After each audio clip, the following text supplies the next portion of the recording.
नमस्कार, स्वागत है आपका। मैं हूं आपके साथ सुमित झा। विधानसभा चुनाव को लेकर राजनीतिक गहमागहमी तेज है। सीट बंटवारे और टिकट को लेकर मंथन का दौर जारी है। बड़े नेता लगातार मीटिंग कर रहे हैं। चार बड़ी पार्टियां बीजेपी, जेडीयू, कांग्रेस और एलजेपी के नेता आज दिन भर मंथन करते रहे। मंथन अभी भी जारी है। पटना में बीजेपी चुनाव अभियान समिति की बैठक चल रही है, जिसमें भूपेंद्र यादव, देवेंद्र फडणवीस, रविशंकर प्रसाद, गिरिराज सिंह, नित्यानंद राय, अश्विनी चौबे मौजूद हैं। पटना में ही जेडीयू की हाई लेवल मीटिंग चल रही है। सीएम आवास में जेडीयू सांसद आरसीपी सिंह और ललन सिंह सीएम नीतीश कुमार के साथ चर्चा कर रहे हैं। बातचीत सीट शेयरिंग और टिकट बंटवारे पर होने की बताई जा रही है। वहीं दिल्ली में कांग्रेस स्क्रीनिंग कमेटी की बैठक हुई। सूत्रों के हवाले से बताया जा रहा है कि पार्टी ने पहले चरण के लिए अपने उम्मीदवारों को नामांकन की हरी झंडी दे दी है।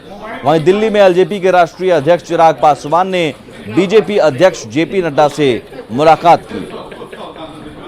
बीजेपी चुनाव समिति की अहम बैठक यहाँ पर चल रही है। बीजेपी के प्रदेश कार्यालय में देखिए, तमाम जो पार्टी के बड़े नेता हैं वो मीटिंग में मौजूद हैं। सुशील कुमार मोदी हैं, साथ ही साथ देवेंद्र फडणवीस, भूपेंद्र यादव, प्रदेश अध्यक्ष संजय जायसवाल सहित तमाम जो चुनाव समिति के जो सदस्य हैं वो यहाँ पर बैठे हुए हैं मीटिंग में। और कई केंद्रीय मंत्री को भी आप देख पा रहे होंगे। सीट पर अभी बहुत कुछ तय नहीं हुआ है, लेकिन जो पार्टी है वो अपनी चुनाव समिति की बैठक यहाँ पर कर रही है। और जो सीट का फॉर्मूला होगा, साथ ही साथ जो कैंडिडेट क्या होगा, उस पर इस बैठक में चर्चा होगी कि आखिर बीजेपी किन्हें इस बार कैंडिडेट बना रही है। तो वो अहम चर्चा इस बैठक में की जाएगी। देखिए, तमाम बड़े नेता मीटिंग में यहाँ पर मौजूद हैं और बैठकों का दौर है।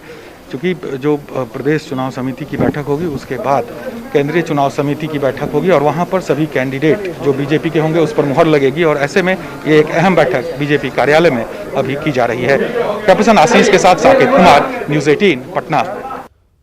और सीधे रुख करते हैं पटना का, जहां बीजेपी ऑफिस के बाहर मौजूद है हमारे सहयोगी साकेत कुमार और सीएम आवास के बाहर मौजूद हैं हमारे सहयोगी आनंद अमृतराज, जो हर सियासी हलचल पर नजर रख रहे हैं। रुक करेंगे सबसे पहले साकेत का। साकेत, बीजेपी के तमाम दिग्गज पटना में हैं। बैठक अभी भी क्या चल रही है और क्या खबर छन कर निकल कर आ रही है?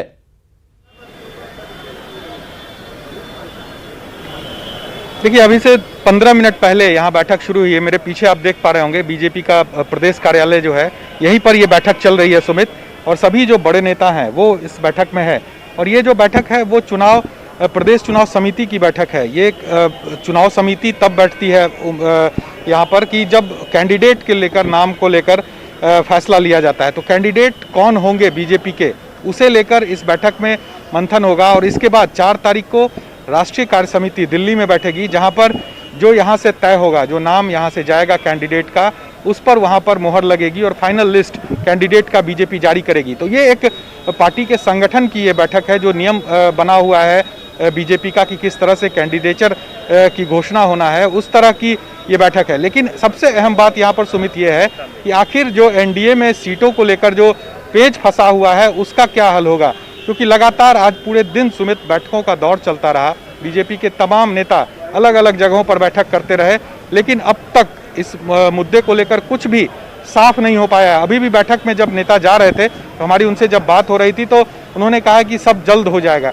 ये जल्द कब होगा, क्योंकि आज से नॉमिनेशन की प्रक्रिया शुरू हो गई पहले फर्स्ट फेज के लिए सुमित। और ऐसे में अब तक ये साफ नहीं है कि कौन पार्टी कितने सीटों पर चुनाव लड़ेगी। और आप प्रदेश चुनाव समिति की बैठक में बैठक कर रहे हैं, तो सवाल ये है कि जब यही तय नहीं है कि कौन कहां से चुनाव लड़ेगा, कितनी सीटें किस पार्टी को मिलेगी, तो ऐसे में आप कैंडिडेट के नाम पर मुहर लगाकर क्या करेंगे। तो ये बड़ा सवाल है। और कहीं ना कहीं एनडीए के अंदर जिस तरह से सीटों को लेकर जिच है, जिस तरह से लगातार चिराग पासवान का रुख जो है वो बागी है एनडीए में, वहीं जेडीयू और बीजेपी के बीच भी कई 15-16 सीटें ऐसी है सुमित, जिस पर की जिच अभी भी बरकरार है। तो ऐसे में जब तक आप उसे नहीं सुलझा लेते हैं, तब तक आप इस तरह की बैठक से क्या एक मैसेज देने की कोशिश, बैठक और मंथन का दौर जारी है। जेडीयू भी दूसरी तरफ बैठक कर रहा है। जेडीयू के राष्ट्रीय अध्यक्ष हैं नीतीश कुमार, जो मुख्यमंत्री हैं, उनकी अगुवाई में उनकी कोर टीम के साथ लगातार बैठक हो रही है। सीएम आवास से हमारे साथ मौजूद हैं आनंद अमृतराज। आनंद, वहां से क्या खबर?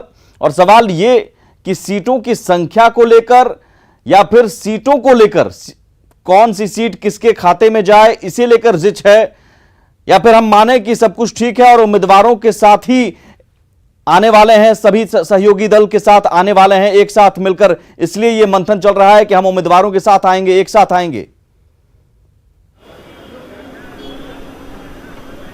देखिए, आपकी दोनों बातें बिल्कुल सही है। दोनों बातें हो रही हैं कि अगर एनडीए की तरफ से जब सीट बंटवारे के अलावा जो भी उम्मीदवार हैं उन तमाम बातों को एक ही बार में निपटा देना चाहता है एनडीए, क्योंकि अब जैसे कि आपको मालूम होगा कि आज से नामांकन की प्रक्रिया शुरू हो गई जो 8 तारीख तक चलेगी।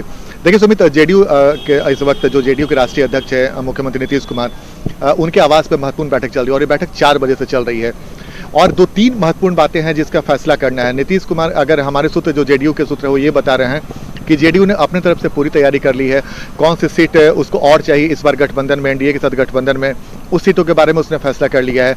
जेडीयू की नज़र टिकी हुई है बीजेपी पे, क्योंकि जब बार बार जेडीयू के नेताओं से हमारी बातचीत हो रही है तो एक सुर में बोल रहे हैं कि हमारे गठबंधन में कोई जीत नहीं है, हमारा गठबंधन बीजेपी से हमें कोई समस्या नहीं है। समस्या जो सबसे ज़्यादा हो रही है चिराग पासवान की। लेकिन दिल्ली में जो 50 मिनट का आज महत्वपूर्ण मुलाकात हुआ है चिराग पासवान का बीजेपी के बड़े शीर्ष नेताओं के साथ, तो उसकी उस पर नज़र बिहार के सियासी दलों की भी टिकी हुई है। अब से कुछ देर पहले जेडीयू के प्रदेश अध्यक्ष हैं वशिष्ठ नारायण सिंह, उनसे जब हमने से ये सवाल पूछा था तो उन्होंने कहा कि जब कमान राष्ट्रीय अध्यक्ष ने खुद संभाल लिया है तो उम्मीद है कि सब कुछ ठीक ठाक हो जाएगा और गठबंधन में बहुत जल्द तस्वीर भी साफ हो जाएगी। दूसरी महत्वपूर्ण बात है कि कई सारी ऐसी सीटें हैं जिस पर जेडीयू की निगाहें टिकी हुई हैं। जैसा कि मैं आपको बता रहा हूं कि 2015 का जो सियासी समीकरण था, जो जातीय समीकरण था महागठबंधन का, वो समीकरण इस पर उलट गया। नीतीश कुमार इस बार बीजेपी खेमे में आ गए। तो कुछ ऐसी सीटें हैं जिस पर जेडीयू क्लेम कर रही है और जेडीयू की कोशिश है कि वो सीटें उसे मिले, क्योंकि आरजेडी के भी कई विधायकों को जेडीयू ने अपने में शामिल कराया है और उन्होंने ये आश्वासन दिया था कि आप जब हमारे गठबंधन में आएंगे तो आपको सीट मिलेगा। तो इन मुद्दों को भी पूरा सुलझाना है। दूसरी महत्वपूर्ण बात है कि सारा कुछ मामला फंसा हुआ है चिराग पासवान के रुख को लेकर। चिराग पासवान पर बीजेपी क्या फैसला करती है, क्योंकि जेडीयू को बहुत कुछ फैसला नहीं करना है। जेडीयू ने जो फैसला करना था वो कर चुका है और जेडीयू की नजरें टिकी हुई है कि बीजेपी और लोजपा में क्या कुछ तो क्या जेडीयू बीजेपी के बीच सब कुछ तय हो गया है? साकेत का रुख करेंगे यहाँ पर। साकेत, जल्दी से बताइए, क्या जेडीयू बीजेपी के सब कुछ तय हो गया है? क्यों ये सवाल अभी भी इसलिए क्योंकि बीजेपी अभी भी मान रही है कि हम जुड़वा भाई हैं, जेडीयू ने कभी ये नहीं माना। लोकसभा में बराबर सीटों पर चुनाव लड़े, 17 सीटों का फॉर्मूला, तो क्या ये बराबरी इस चुनाव में भी होगी या जेडीयू बड़ा भाई के रोल में रहेगा?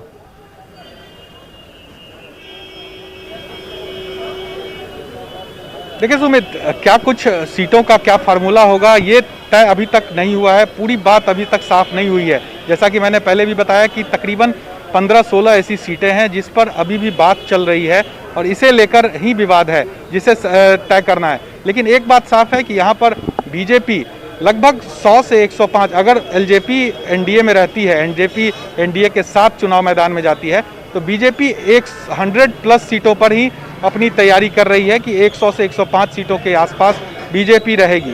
तो ऐसे में ये मान कर चला जाए कि जेडीयू यहाँ पर बिहार में बीजेपी से अधिक सीटों पर लड़ेगी, जैसा कि हमें सोर्सेज के हिसाब से पता चल रहा है। और क्योंकि जेडीयू ने ये पहले ही साफ कर दिया है कि बीजेपी अपने कोटे से एलजेपी को सीट देगी और जेडीयू अपने कोटे से हमको, जीतन राम मांझी को सीट देगी। तो ऐसे में ये साफ है कि बिहार में निश्चित तौर पर जेडीयू कुछ सीटें ही सही लेकिन बीजेपी से अधिक सीटों पर चुनाव के मैदान में जाएगी, जो हमारे सोर्सेज बता रहे हैं। सुमित, चलिए, बहुत शुक्रिया साकेत आपका और आनंद आपका। इस अहम बैठक पर, इस बड़ी बैठक पर आप दोनों नजर बनाए रखिए। अपडेट्स के साथ हम लौटेंगे। फिलहाल एक बड़ी बैठक दिल्ली में भी आज हुई। दिल्ली में एलजेपी अध्यक्ष चिराग पासवान ने बीजेपी अध्यक्ष जेपी नड्डा से मुलाकात की और इस दौरान गृह मंत्री अमित शाह भी मौजूद रहे। यह बड़ी बात है। सीट शेयरिंग पर तल्खी के बीच इस मीटिंग को बेहद अहम माना जा रहा है। एलजेपी के राष्ट्रीय अध्यक्ष चिराग पासवान की केंद्रीय गृह मंत्री अमित शाह के साथ मुलाकात हुई है। यह मुलाकात बीजेपी के राष्ट्रीय अध्यक्ष जेपी नड्डा के आवास पर हुई है। करीब 50 मिनट तक मुलाकात चली है, जिस मुलाकात के दौरान बिहार विधानसभा चुनाव को लेकर के जो भी एलजेपी के कंसर्न है उस पर चर्चा हुई है।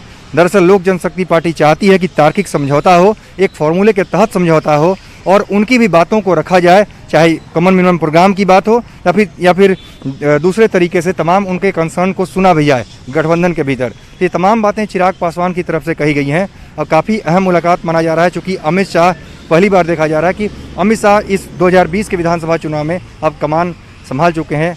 उनके साथ बीजेपी के तमाम नेताओं की कल चर्चा हुई थी, कल बैठक हुई थी। उसके बाद ही यह फैसला हुआ था कि चिराग पासवान अमित शाह के साथ मुलाकात करेंगे और इस मुलाकात का काफ़ी महत्व बढ़ जाता है, चूँकि जो सूत्र बता रहे हैं उसके मुताबिक चिराग पासवान की तरफ से अपनी बातों को रखा गया है बीजेपी आलाकमान के सामने, जेपी नड्डा और अमित शाह के सामने।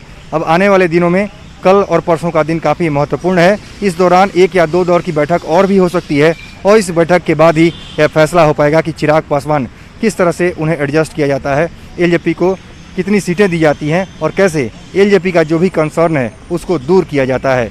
यानी 4 अक्टूबर शाम 6 बजे बीजेपी के केंद्रीय चुनाव समिति की बैठक दिल्ली में होने वाली है। उसके पहले कल और परसों का 2 दिन का जो वक्त है काफ़ी महत्वपूर्ण हो गया है। इस 2 दिन में फैसला हो जाएगा एनडीए की तस्वीर क्या रहने वाली है। कैमरामैन अप्पू पाठक के साथ अमितेश, न्यूज़ 18 दिल्ली। और दिल्ली में एक और अहम बैठक हुई, कांग्रेस स्क्रीनिंग कमेटी की बैठक हुई, जिसमें उम्मीदवारों के नाम पर मंथन हुआ।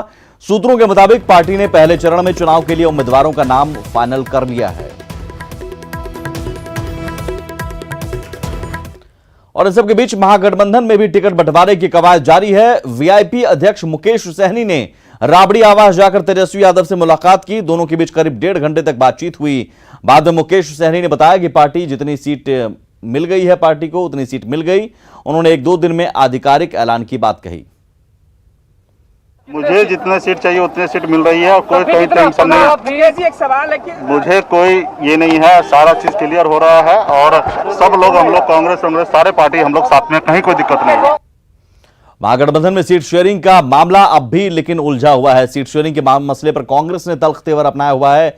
आरजेडी ने मौजूदा हालात के लिए कांग्रेस को जिम्मेदार ठहराया है। शिवानंद तिवारी ने कहा कि पिछले चुनाव में 27 सीटें जीतने वाली कांग्रेस को 54 सीटें ही मांगनी चाहिए, जिसके बाद कांग्रेस ने भी पलटवार किया। पार्टी प्रवक्ता हरखू झा ने कहा कि दिल्ली में हुए समझौते के मुताबिक कांग्रेस को 70 से 80 सीटों पर तैयारी करनी थी। 27 आपके उम्मीदवार जीते थे, तो आप 54 मांगिए, 50 मांगिए, 60 मांगिए, वहां भी यही दिक्कत है।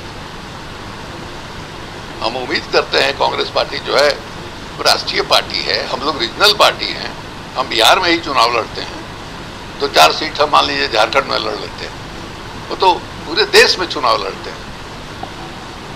तो हमारा जो सीमित इलाका है उसमें भी आप हमको लड़ने दीजिएगा कि नहीं लड़ने दीजिएगा। दिल्ली में शीर्ष नेतृत्व के बीच में उस बात पर कांग्रेस अभी तक कायम है और वही बात के लेकर के कल दिल्ली में हम लोगों की बैठक हुई है। हम लोगों ने सारी परिस्थितियों से आलाकमान को अवगत करा दिया है। निर्णय लेना अब हमारे आलाकमान के हाथ में है। वो यदि कहेगा कि जो ये सीट दे रहे हैं उसी इतना ही पर लड़ना है तो हम लोग उतना ही पर लड़ेंगे। नहीं वो कहना है कि 243 सीट पर हम लोग अकेले चलेंगे तो हम लोग 243 सीट की तैयारी करके रखा। ये सारा मैटर अब दिल्ली में है और कौन नेता क्या बोलते हैं, क्या कमेंट करते हैं, इस पर हमारी पार्टी का कोई टिप्पणी नहीं है। हम सिर्फ अपने आलाकमान के आदेश का इंतजार में बैठे हुए हैं। पूर्व मंत्री नरेंद्र सिंह ने तेजस्वी को सीएम पद का उम्मीदवार बताए जाने पर सवाल उठाया है। उन्होंने कहा कि कुछ महीने पहले लालू प्रसाद यादव को नसीहत दी थी कि तेजस्वी के बजाय राबड़ी देवी को सीएम पद का उम्मीदवार घोषित करें। ये तेजस्वी का मुख्यमंत्री के उम्मीदवार के रूप में देखकर मुझको आश्चर्य होता है और मैं समझता हूं कि मैं तो आज से 4-5 महीना पहले भी कहा था, लालू मेरे मित्र हैं, कि भाई आप बदल दो, तेजस्वी की जगह राबड़ी देवी को ले आओ। लाए नहीं। आज दोनों की तुलना में हम ये देखते हैं कि अगर बिहार को बचाना है और बिहार को ठीक ठाक करना है तो तेजस्वी से 100 टाइम्स नहीं, लाख टाइम्स बेटर नीतीश कुमार है। और नीतीश कुमार, ये दोनों की कोई तुलना ही नहीं है। नीतीश कुमार बहुत ही उत्तम मुख्यमंत्री साबित हुए हैं और होंगे। बिहार विधानसभा चुनाव को लेकर निर्वाचन आयोग की टीम पटना से दिल्ली लौट चुकी है। 3 दिनों तक बैठकों का दौर चला। जिला से लेकर राजधानी तक के बड़े अधिकारियों के साथ मीटिंग हुई। दिल्ली से लौटने से पहले मुख्य निर्वाचन आयुक्त ने प्रेस कॉन्फ्रेंस भी की। मुख्य निर्वाचन आयुक्त सुनील अरोड़ा से सवाल पूछा गया कि कई मुख्य अधिकारी सालों से मुख्य पदों पर बने हैं, तो उन्होंने कहा कि गलती हुई तो हम एक्शन लेंगे। लोकसभा चुनाव में हमने ऐसा किया है। डीजीपी स्तर तक के अधिकारी पर भी कार्रवाई की है। यहाँ तक आपके डीजीपी का ताल्लुक है, हमें बताया गया है कि वो लोग पैनल वगैरह भेज रहे हैं, यूपीएससी वगैरह में भेजना ही पड़ेगा क्योंकि वो सुप्रीम कोर्ट की व्यवस्था है।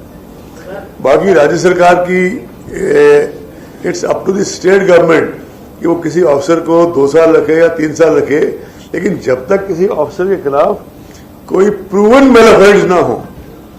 बाकी मैं आपको बता दूं हम किसी का नाम नहीं लेना चाहते, लेंगे भी नहीं। हम लोगों ने लोकसभा चुनाव में मुख्य सचिव भी रवाना किए हुए हैं, जरूरत पड़ी तो एक दो डीजीपी भी रवाना किए हुए हैं। रवाना कैसे करना है वो हमें आता है, अगर आवश्यकता हो तो। Even if there is proven malafides, I am repeating the word, proven malafides, not on here. विधानसभा चुनाव के साथ बिहार में एमएलसी का चुनाव भी है। पटना स्नातक क्षेत्र का चुनाव रोचक माना जा रहा है। मुकाबला एनडीए के उम्मीदवार और वर्तमान एमएलसी नीरज कुमार और आरजेडी के आजाद गांधी के बीच माना जा रहा है। निर्दलीय उम्मीदवार ऋतुराज मुकाबले को त्रिकोणीय बनाने की कोशिश में हैं। नामांकन के बाद सभी ने अपनी जीत का दावा किया है। धन बल की राजनीति, वंशवाद की राजनीति और राजनीति के लंपटीकरण के खिलाफ बौद्धिक जनादेश का अनुरोध करेंगे पटना स्नातक निर्वाचन क्षेत्र के मतदाताओं से कि वंशवाद की राजनीति नहीं, धन बल की राजनीति नहीं। बिहार परिवर्तन की दिशा की ओर चल गया है। तेजस्वी यादव के प्रति लोगों का विश्वास जगा है, भरोसा जगा है और बिहार की जनता ने भी मन बना लिया है। ये जो 15 साल वाली जो सरकार है, जो सिर्फ 15 साल बनाम 15 साल ये चर्चा करती है, अपना इसका कोई मिशन नहीं है। नीतीश कुमार के शासनकाल में जो औद्योगिक इकाइयां बंद हो गई, हम चालू करने का काम। देखिए, मुकाबला सीधे जो अभी विधान पार्षद हैं उनके साथ है और उम्मीद हमारी अच्छी है, क्योंकि लगातार 1 साल से हम लगातार स्नातकों और शिक्षकों के साथ संपर्क में हैं और लगातार 12 साल से जो हमारे पार्षद हैं वो सारे जो स्नातक और शिक्षक के मुद्दे हैं उस पर फेल हो चुके हैं। अगर लॉकडाउन नहीं हुआ होता तो सरकार को और समझ में आता शिक्षकों का कितना उग्र रवैया हो चुका था। अभी भी जिस तरह से सरकार ने शिक्षकों के लिए जो गाइडलाइन इशू कर दिया है कि वो किसी भी प्रोसेस में नहीं आ सकते हैं, वो उसी का डर है। इसलिए हमें लगता है कि इस बार जो भी सरकारी नुमाइंदे होंगे स्नातक और शिक्षक दोनों चुनाव में, उन्हें जनता का झेलना पड़ेगा गुस्सा।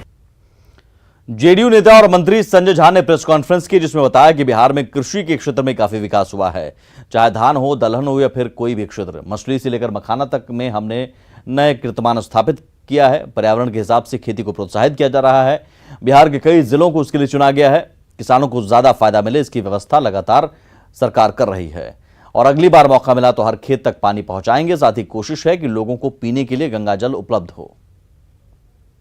एक रोड मैप 2007 से 12 चला, एक 2012 से 17 चला और 2017 से 2022 तीसरा कृषि रोड मैप अभी चल रहा है। और 5 वर्षों में जो कृषि रोड मैप है, इसमें बिहार भारत में गेहूं और चावल में के उत्पादन में 6ठे पोजीशन पे, 6th पोजीशन पर है देश में। मक्का के उत्पादन पे 3रे पोजीशन पे, सब्जी उत्पादन में बिहार 3रे स्थान में।